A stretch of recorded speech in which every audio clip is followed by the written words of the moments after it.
시청자 여러분 안녕하십니까? 지금부터 전욱현의 안보정론을 시작하겠습니다. 이번 시간에는요, 매주 금요일 날이면 이 갤럽 여론조사가 나오잖아요. 이 갤럽 여론조사 내용을 여러분께 말씀을 드리겠습니다. 자, 이번 갤럽 여론조사에서는 차기 선호도까지 조사를 했어요. 자, 그런데 이번에 차기 선호도 조사는요, 갤럽 측에서 누구를 불러주고서 지지하느냐 안 지지하느냐 이렇게 한 게 아니라 여러분들이 생각할 때 누가 차기 대통령감이 제일 좋으냐 이렇게 물어보는 겁니다. 그래서 그야말로 여론조사에 응하는 사람들의 머릿속에 있는 이름이 나온 거예요. 자, 이걸 보면 상당히 놀라운 그런 결과가 나와 있고요. 그리고 이재명 지금 당대표가 지금 광주에 가 있는데요. 이 광주 DJ 센터에서 이번 소환과 관련된 입장을 내놨는데요. 역시 궤변의 달인입니다. 이 내용도 말씀을 드리겠고, 그리고 우리 국민의힘과 관련해서는요, 결국은 이제 상임 전국위에서 오늘 만장일치로 당헌 개정안이 가결이 됐습니다. 그래서 5일날 예정대로 이제 전국위를 통해서 최종적으로 이제 확인이 되면 8일 지금 출범하게 한다고 하는 이러한 일정이 순서대로 잘 진행되지 않을까 하는 생각이 듭니다. 그래서 이러한 내용을 가지고 여러분들께 말씀을 드리겠고요. 그리고 이제 어제 이재명 소환과 관련해서 이 김현지 비서관이 뭐라고 그랬습니까? 이게 전쟁이다 이렇게 했잖아요. 그래서 이거를 갖다가 우리 국민의힘에서는 맞받아치고 있습니다. 맞다, 범죄와의 전쟁이다. 그리고 불의와의 전쟁이다. 이렇게 이제 전쟁론이 전면에 부상하고 있어요. 그래서 이러한 뉴스를 가지고 여러분께 분석해 드리도록 하겠습니다. 자, 제가 보기에요. 우선 뭐 이 갤럽 여론조사를 보면 뭐 윤석열 대통령에 대한 지지가 어떻게 나왔느냐, 이게 굉장히 관심 사항일 텐데, 자, 윤석열 대통령에 대한 지지를 보면요, 이 긍정 지지율은 변화가 없습니다. 그래서 6주째 30% 밑을 돌고 있어요. 긍정 평가율은 27%로 되어 있고요. 부정 평가는 지난주 대비 1%가 빠져서 63%로 되어 있습니다. 그러니까 뭐 거의 변화가 없다는 것이죠. 그래서 긍정과 부정의 편차는요, 무려 36%나 차이가 나고 있어요. 그래서 이번 갤럽 여론조사의 특징을 보면은 여섯째 주 30%를 밑들고 있고, 또 이 같은 기간의 부정평가율은 60%를 웃돌고 있다. 예. 그리고요, 긍정평가는 주로 국민의힘 지지층과 보수층에서 그리고 70대 이상에서 높게 나오고 있고, 긍정평가 이유는 열심히 하고 최선을 다한다. 그리고 경제와 민생을 챙긴다. 이런 두 가지 요인이고요. 부정평가는 인사가 잘못됐다. 22%. 그리고 경험과 자질이 부족하다. 8%. 경제와 민생을 안 챙긴다. 이것도 8%입니다. 자, 그리고 지금 이제 정당 지지를 보면요, 국민의힘은 36%, 민주당은 34%. 그래서 국민의힘이 살짝 높아요. 그리고 무당층이 무려 25%나 됩니다. 자, 그래서요, 지금 이제 갤럽측에서 오늘 이런 여론조사와 관련해서 밝힌 내용을 보면은 3월 대통령 선거 직전부터 5월 첫째 주까지 양장 지지도가 급비등했는데, 대통령이 취임과 함께 국민의힘은 상승하고 민주당은 이렇게 하락해가지고 격차가 좀 벌어지다가 6월 지방선거 이후에 국민의힘은 계속 빠지고 민주당은 조금씩 올라가고, 그러면서 지난 7월 말부터는요, 민주당과 국민의힘의 지지율이 서로가 왔다 갔다 하는, 엎치락뒤치락 하는 이런 현상을 보이고 있다. 이렇게 특징을 갤럽 측에서는 분석을 하고 있습니다. 자, 이번에는 말이죠, 이 차기 지지다, 이 선호도에 관해서 상당히 이례적인 결과가 나왔다. 저는 그렇게 봅니다. 그래서 이 질문 내용에 따라서도 뭐 많이 달라지고 뭐 그런다고 하는데요. 이번 여론조사에서는요, 이 여론조사에 응하는 사람들한테 이런 질문을 냈다고 그래요. 우리나라를 이끌어갈 정치 지도자, 즉 장래 대통령감으로는 누가 좋다고 생각하느냐. 그래서 자유롭게 의견을 얘기하도록 그런 식으로 여론조사가 진행됐다고 하는데요. 6월 두 번째 주 조사한 이후로 이제 거의 2달여 만에 이제 처음 조사를 하게 됐는데요. 지금 이재명이가 압도적으로 상승하고 있습니다. 그래서 무려 6월 조사했을 때보다도 12%나 앞서가지고요, 이재명에 대한 선호도, 사실상의 선호도가 27%로 압도적으로 1등이에요. 그 다음에 2등이 누구냐? 한동훈 장관이 9%입니다. 그 다음에 오세훈, 홍준표, 안철수는요, 모두 동률 4%로 돼 있어요. 그리고 이준석하고 이낙연이는 각각 2%입니다. 그런데 여기에서 중요한 변수 중에 하나는요, 의견을 유보한 사람이 41%예요. 이 41%는 사실 어떻게 보면은 내가 관심을 갖고 있는 인물이 별로 없다. 내 마음에 드는 인물이 없다. 이렇게 판단이 될 수 있는 대목이 아닌가. 그런 생각이 듭니다. 자, 그래서요, 차기 선호도 조사에서 상당히 놀라운 조사 결과가 나왔다는 거. 그리고 이재명의 경우에는요, 이 경기 인천과 광주, 전라에서 선호도가 제일 높게 나왔습니다. 그리고 연령별을 보면요, 이 한동훈 장관이 70대에서만 이재명을 1% 정도 앞서고 있어요. 13대 12. 나머지 모든 연령대에서 이재명에 대한 지지도가 상당히 높다. 예. 그리고요, 40대는 여전히 이재명이의 아주 팬덤입니다. 44%나 택했습니다. 그리고 직업별로 보면요, 자영업 24%, 사무관리가 33%, 기능노무 서비스 이게 31% 평균보다 높아요. 그리고요, 그 다음에 이제 이재명은 12%가 높아졌잖아요. 한동훈 장관은 6월 조사 때보다 5%가 올라서 여권 정치인 중에서 가장 이 선호도가 높습니다. 그리고 이 오세훈, 홍준표, 안철수 각각 6%, 1%, 2%씩 하락했어요. 이 하락한 것이 이제 한동훈 장관 쪽으로 다 몰려갔던 것이죠. 그래서 한동훈 장관은 50대, 60대, 70대에서 평균보다 선호도가 훨씬 높이 나타났고, 국민의힘 중에서는 22%, 보수층에서는 20%, 그리고 윤석열 대통령을 긍정평가하는 측에서는 28%입니다. 그래서 윤 대통령 지지층이 그대로 한동훈 장관한테 옮겨가고 있다. 이렇게 보여지는 대목이 바로 이 대목이다. 그리고 말이죠. 지금 이제 이 한동훈 장관의 경우에는 6월 조사 이후에서 처음으로 등장을 했습니다. 그래서 이 인사청문회 직후에 장관 후보 적합 여부 평가에서는 적합이 44, 부적합이 36 이렇게 높이 나타난 바 있어요. 자, 그래서 이 정도로 해서요, 이 갤럽 여론조사 내용을 여러분께 상세하게 말씀을 드렸습니다. 자, 이번에는 말이죠, 이재명이가 결국은 오늘 광주 서구에 있는 김대중 컨벤션 센터에서 최고위를 개최했어요. 그래서 최고위에 참석한 뒤에 기자들하고 만나가지고 이번에 허위사실 유포 혐의로 검찰에 소환한 것에 대해서 강한 불쾌감을 표명했습니다. 뭐라고 얘기했느냐? 이렇게 얘기를 했어요. 아주 오랜 시간 검, 경, 총 동원해서 이재명 찾겠다고 했는데 결국 말꼬투리 하나 잡은 것 같다. 이게 궁금하지 않나? 제 입장은 그렇다. 그러면서요, 여러분께서 판단 한번 해보시라. 국민들께서 맡긴 권력을 나은 삶 만들고 민생 챙기고 위기 극복하는 데 써야지 먼지 털듯이 털다가 안 되니 엉뚱한 것 갖고 꼬투리 잡는 거 이거는 적절하지 않다. 이렇게 얘기했는데요. 자, 이게 말꼬투리 잡는 겁니까? 그러니까 역시 이재명이는요, 말꼬투리 잡는데 본인이 선수예요. 본인이 말꼬투리 잡는데 선수기 때문에 남이 하는 말도 전부 다 말꼬투리로만 보일 뿐이에요. 자, 구체적으로 이번에 허위사실 혐의로다가 이 소환 조사를 이제 통보를 했는데 이 세 가지입니다. 즉 김문기 전 성남도계공 처장과의 관계에서 작년 12월에 자기가 성남시장 할 때는 하위 지원이라서 몰랐다. 이렇게 돼 있거든요. 근데 나중에 보니까 아주 잘 아는 사이예요. 예. 자, 그리고요. 그러면서 경기도지사가 돼서 다른 선거법 재판 받을 때 이 김문기의 존재를 알게 됐고 전화도 꽤 많이 했다. 예. 그런데 이 김문기하고요, 이 호주 출장을 간 사진을 보면 여러 개의 사진이 있고 그때 골프까지 같이 쳤어요. 이게 얼마나 거짓말입니까? 이게 말꼬리 잡는 겁니까? 그러니까 팩트가 완전히 다른 거예요. 그런데 이거를 갖다가 팩트 자체를 왜곡시켜서 가짜, 이 페이크 뉴스를 만들었는데 이거를 갖다가 말꼬투리로 그야말로 말꼬투리를 잡는 거예요. 그 다음에 작년 10월 달에 백현동 개발 의혹과 관련해서는 국토부가 직무유기를 문제 삼겠다고 협박을 했다. 그래서 용도 변경을 안 해줄 수 없다. 이렇게 했거든요. 그런데 이게 말꼬리입니까? 공문이 국토부가 성남시에 보낸 공문은요, 이 공공기관의 지방 이전과 관련된 특례법에 따라서 협조를 요청했어요. 거기에 협조라는 말이 들어가 있어요. 강압 압박하고 협조. 이재명 대표가 이렇게 무식한 사람인가요? 아니잖아요.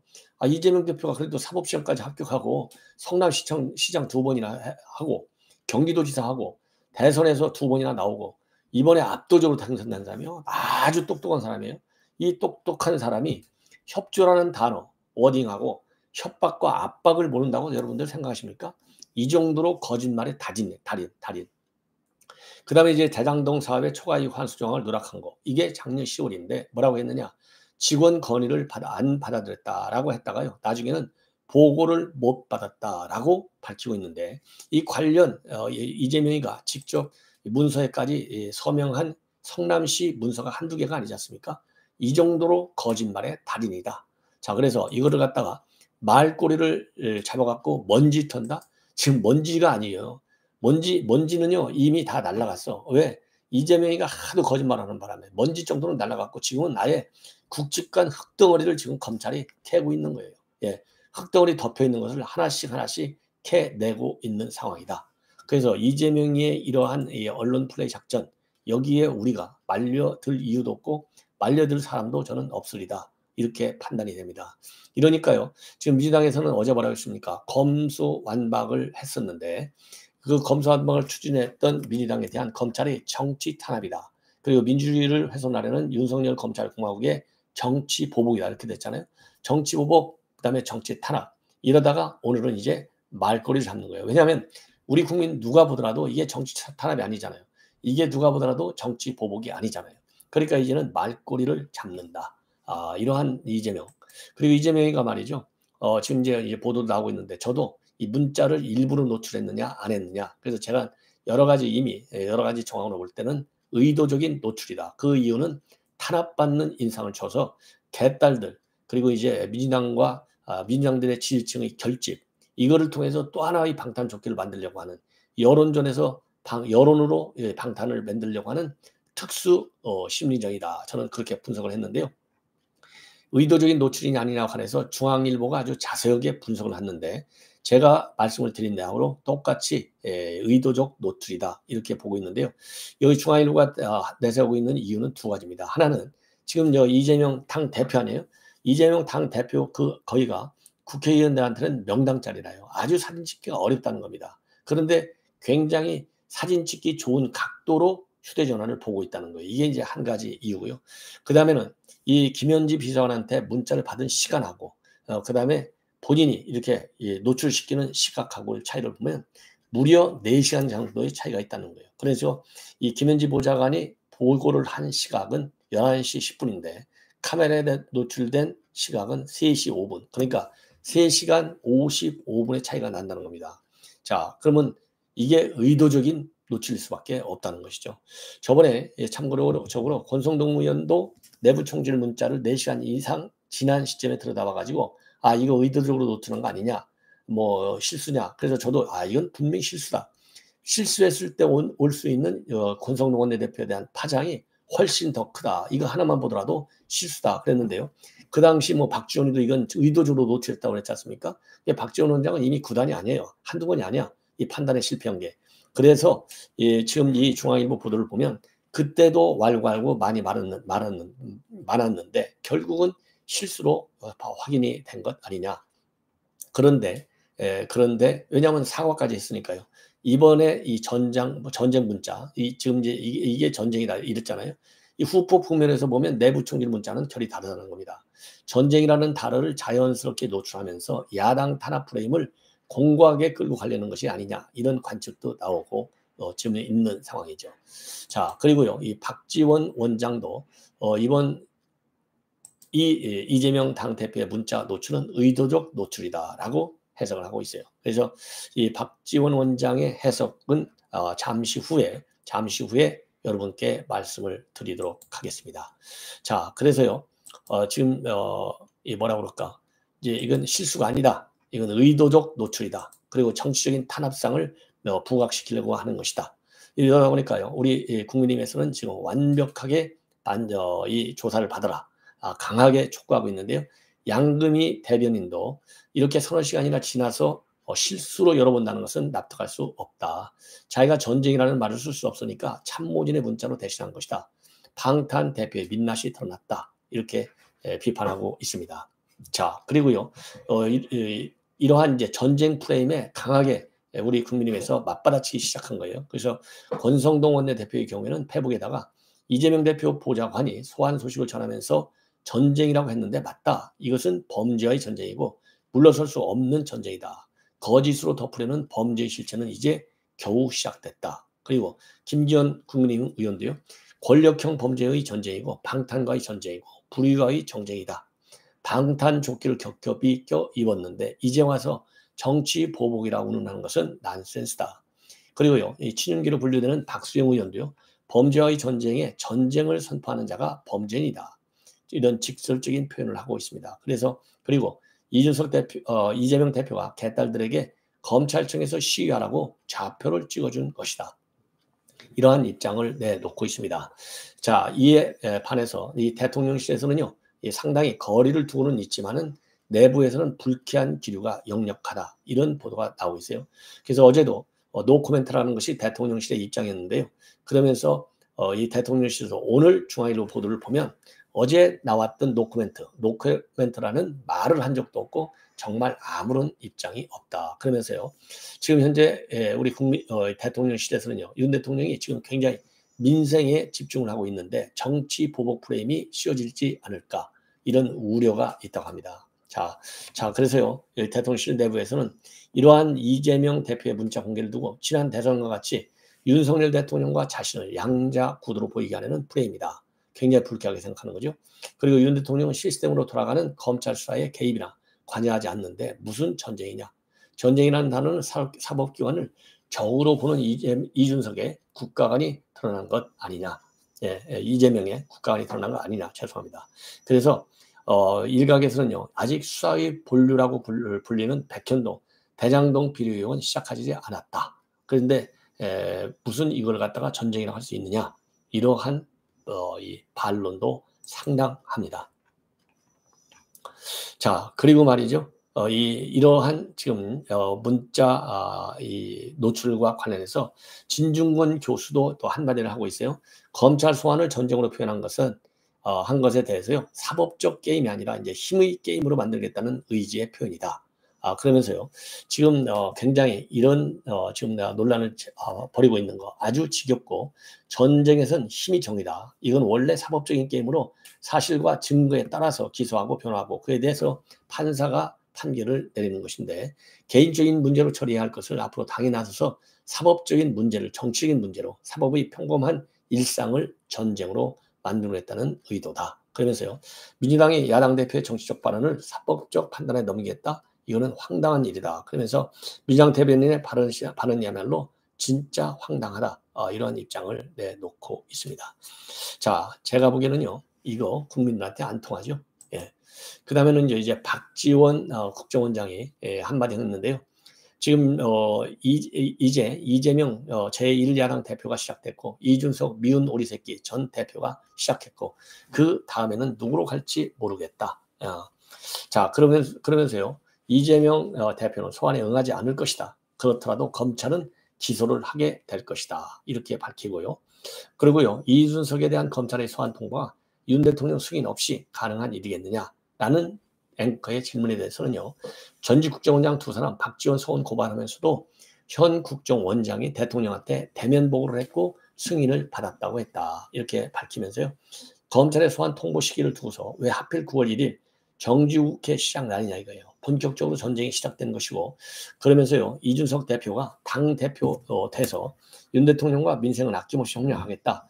영수회담 하자. 빠른 시일 내에 잡겠다며 통화했지 않냐.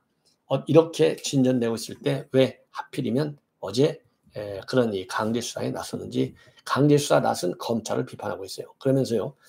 이 박지원 원장은 대통령실의 인적 쇄신과 관련해서 보도에 의하면 80명이 바뀌다는 건 아니냐. 그 80명은 어디서 왔냐. 그러면서 여의도에서 간 사람, 시민단체에서 간 사람들이고 이게 돌아오면 정치권 사람들 터진 입을 아무도 못 막는다. 그러면서요. 취임 120일도 안 돼서 윤핵관과 검핵관 그리고 권력 투쟁이 이제 본격 시작되고 와글와글 하겠다. 박지원, 이재명, 이준석 잡아 물가가 잡힌다면 잡아가라. 이러한 입장문을 내놓고 있습니다. 자, 그리고 경찰에서는요. 이준석에 대한 소환 통보를 했고 이달 중순 대면 조사할 예정이다. 이렇게 지금 보도가 나오고 있습니다. 자, 왜냐면은요.